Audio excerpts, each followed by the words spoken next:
Starfleet has lost contact with the Federation's science station in the Kasei system. Because all communications from Kasei 2 must be boosted by a satellite that compensates for Metreon isotopes prevalent in the system, it may be that the communications array is in need of repair. Please make the necessary repairs to the communications array and re-establish contact with the science station. Metreon isotopes often form highly volatile gas that ignites with phaser fire and is a potent component of many other reactions. Useful stuff, but rather toxic too. But our mission to Kasei 2 seems a routine one. Check in with the researchers, re-establish communications to the system. Makes a nice change from uncovering conspiracies that may shape the political layout of the quadrant. So Helm plots in the course and we set off. Upon entering the system, Gorn ships are present. Well, it seems we can't even have the illusion of a quiet life. We'll need to drive them off before we can see to the communications array. It's likely they're involved. The ambient orange hue is likely the Metreon gas. This compound is also present in the Briar Patch, where the Enterprise E deployed the gas against several sonar ships that came to be referred to as the Riker Maneuver. I will not be attempting that here. Disruptor fire lances through the void, striking our shields, marking the beginning of a heated exchange. Well, we didn't fire first, but I had a feeling that this was the only outcome.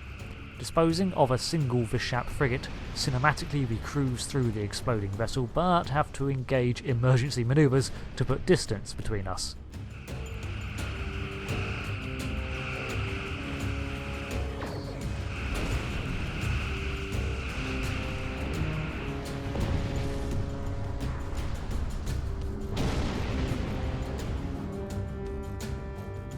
On inspection of the communications array, our suspicions are confirmed. The array was damaged by the Gorn, and what's more, the research facility on Kasei 2 seems to be in trouble, but we cannot raise them on Hale. We should beam down to investigate. Oh, hello, who's this? The Gorn. They just stormed in and started shooting. Dr. Xian, what happened exactly? The first sign of trouble was when we lost contact with the communications array.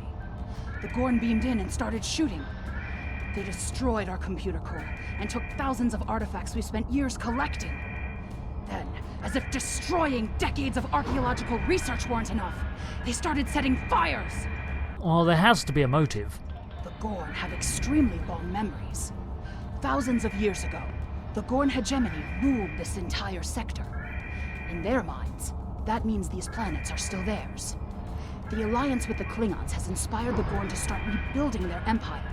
Every planet from here to Cestus 3 is in danger. And what were you researching here? Started shooting. Captain Jean-Luc Picard and the crew of the USS Stargazer discovered ruins from an unknown civilization here almost 60 years ago.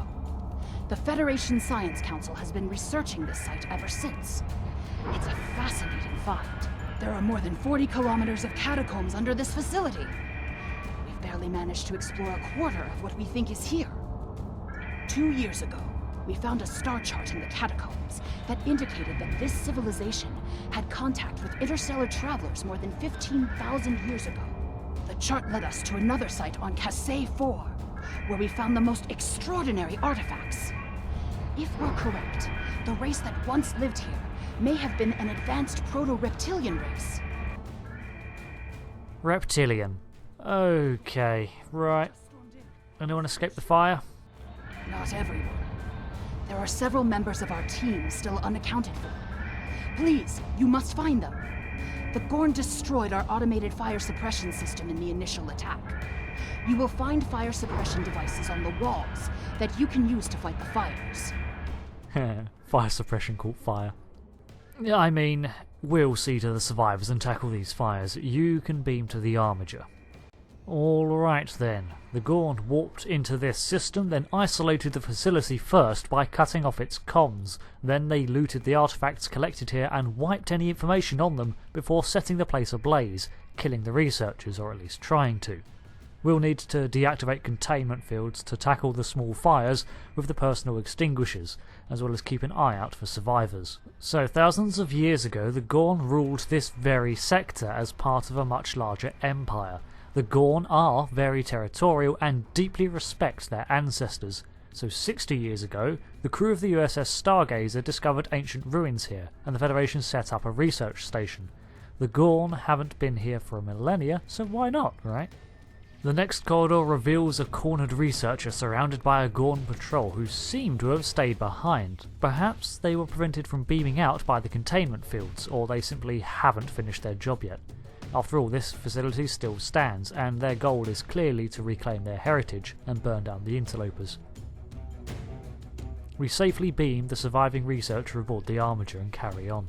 We fight our way through the facility, lowering barriers, quelling fires, rescuing the scientists trapped here, and dispatching Gorn as we find our way to a control centre. This is where a majority of the Gorn's forces have converged along with the last of the surviving researchers. There is one very large Gorn here, called a Hodge. Gorn have a wide range of genetic variables leading to a very diverse species in terms of size and appearance, and he is frighteningly strong, tearing up deck plating and throwing it in the same fashion as the Gorn we fought 139 years ago did on Cestus. That was over a misunderstanding back then, but what about now that we're at war?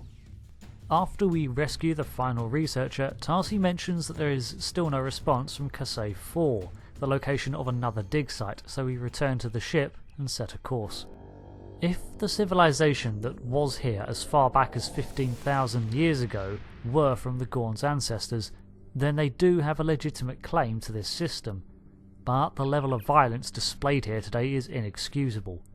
A Gorn capital ship interrupts our rescue attempts, and a large Tuatara-class cruiser, complete with torpedoes and seeking mines, opens fire.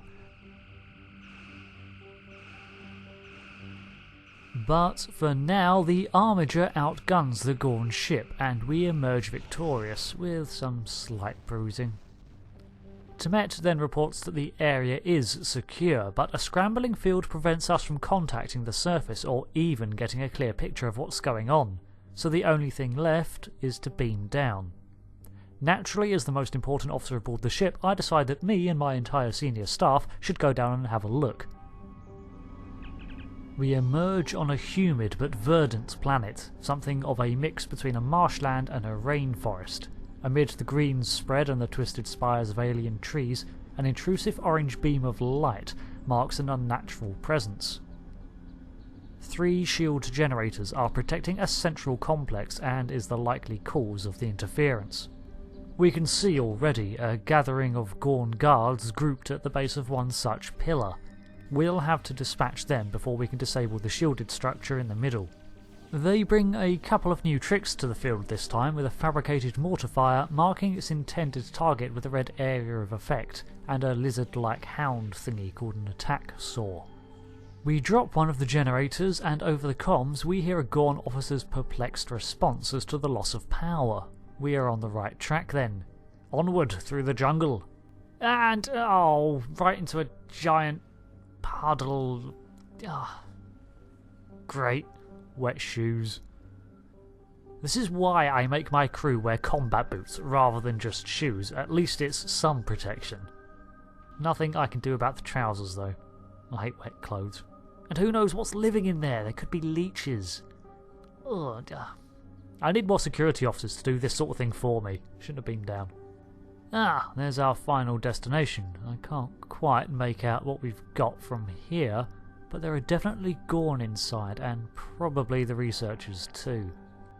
Around the perimeter of the structure is a single deceased scientist. Giving the Andorian a cursory scan reveals that he was clawed to death by the Gorn. Dispatching another fire team, we deactivate the second generator before making our way through the mists to find the last pillar. This marshland may very well be the home to the large reptilian species, such as the Gorn. It very much reminds me of the hunting grounds of alligators and the like. The Gorn's true homeworld is not really known, with many sites in Gorn space suggesting the origin of the species, and some even theorising that the Gorn aren't even native to this galaxy. There, that's the last tower down. Now the Gorn should be exposed. Let's go get our people. We follow the illuminated decking back to the centre of the complex, and see that the shields have finally dropped. A final firefight erupts against the remainder of the Gorn forces, who must be suspicious by now about the continued drop in power as their external teams went quiet. Well, we're the reason for that. The commander of this compound is one Captain Certifiably, a Gorn of some stature, who makes the wise decision to beam back to his ship. Before he leaves, he denounces the Federation as grave robbers. Well, there are no hostages here. They must have beamed them out when they realised their shields were failing. Okay, that makes sense. The enemy wouldn't just hole up and wait for us, would they? They'd move the princess to another castle. Still, there are some supplies here to take. Before we go, Certifiably hails us and says we're meddling in affairs we don't fully understand. That may be true. I sort of zoned out 139 years ago when I got blown up. But the Gorn still see this system as their property and continue the trend of their aggressive territorial defence by driving out any other presence, with extreme prejudice. Also, one touch that I really like here is that it appears that in our time groundside, the Armiger has completed half an orbit of Kasei 4, explaining the change in tone of the planet's surface and the reason we didn't pick up a new Gorn contact. They were probably being shielded by the far side. The new ship, marked the hostage ship, appears to be a Zillant-class battleship and a heavily armed vessel that is on par with the upgraded Armiger. The asymmetrical design is unusual for the Gorn, whose ships at first followed similar design principles as the Federation and the Klingons, perhaps now to mark themselves apart from the other factions. The green mist is the battleship injecting its dried warp plasma to create a cloud that interferes with manoeuvrability and power systems of the Armiger. It's an annoying debuff that the appropriate training can remove. It seems we've disabled the ship, so let's get our scientists back and complete this mission. It seems the base is a loss for now, so what matters is getting these researchers away from this system, as another location becomes a front line for the Federation-Klingon war. But they must be insane. The researchers actually request to stay here and continue their work. I admire their dedication, but Starfleet will at least need to assign personnel to provide support. The Gorn aren't just going to leave this system alone. Well, their choice, and I can't force them to leave, so I guess it's time to report in. If the archaeological sites in the Kasei system really are from a proto-Gorn culture, we will have to weigh carefully the knowledge we gain versus what the Gorn claim to be their own history. The Federation Science Council has a lot to consider. For now, though, I'm glad the researchers are safe. Good work. For completing this assignment, we get some new arms, and looks like I get to keep the fire extinguisher. Yay. Now, in truth, this whole situation could have been avoided, surely. Once evidence was found of an early reptilian race, interstellar travel, and it used to be in the Gorn's territory, in the interests of cooperation it would have been obvious to invite the Gorn into the system for joint operations. The war may prevent that now, but 60 years ago relations were stable. Now, though, we cannot simply hand over the system to the enemy, and their treatment of our civilians is barbaric, so the lines are drawn. But the morals are grey here. Who's in the right? This whole affair simply seems a waste to me. What do you think? Thanks for watching. This is part of a continuing series where we explore the storylines of Star Trek Online through the crew of the USS Armiger, and I hope you'll be back for the next part.